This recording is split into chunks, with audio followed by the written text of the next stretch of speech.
അച്ഛന്ന് എന്തോന്ന് അച്ഛൻ? ഞാൻ എൻ്റെ അച്ഛന്, നീ എൻ്റെ മോനൊന്നുമല്ല. അതാര് പറഞ്ഞു? എൻ്റെ അമ്മ പറഞ്ഞോ?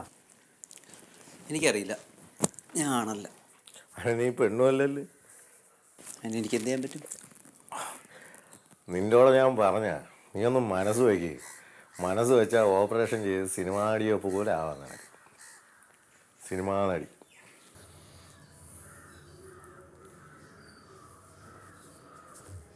ഞാനൊരിക്കൽ എനിക്ക് ഏറ്റവും ഇഷ്ടമുള്ള ഒരാൾക്ക് ഒരു ഗിഫ്റ്റ് കൊടുത്തു. ആര്? മധുചേട്ടനോ? ആ പൊട്ടണം, എൻ്റെ രാഹുൽ. പേടിക്കണ്ടടാ, നമുക്ക് വല്ലതും കഴിച്ചിട്ടുണ്ട്. ഞാൻ കഴിച്ചതാ. ശരി, എന്നാ വാ നമുക്കൊന്ന് കറങ്ങിയിട്ട് വരാം. ഇവിടെ അടുത്ത് കറങ്ങിയിട്ട് വരാന്ന്. നീ ഒച്ച എടുത്തതിൻ്റെ കൊരപള്ളി ഞാൻ ചോട്ട് പൊട്ടിക്കും കേട്ടോ.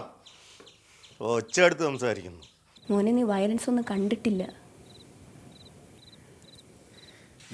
അനിയത്തിയും കിനിയത്തിയും എന്നൊക്കെ പറഞ്ഞുകൊണ്ട് കല്യാണത്തിൻ്റെ ഇടയിലെങ്ങാനും കയറി, കല്യാണത്തിൻ്റെ ഇടയിലെന്നല്ല ആ 7 അയൽവക്കത്ത് കണ്ടുപോകരുത് പറഞ്ഞേക്കാം. ആ കാണാം. നമ്മളെ പോലെ കാശില്ലാത്തമാർക്കൊക്കെ എന്ത് വില.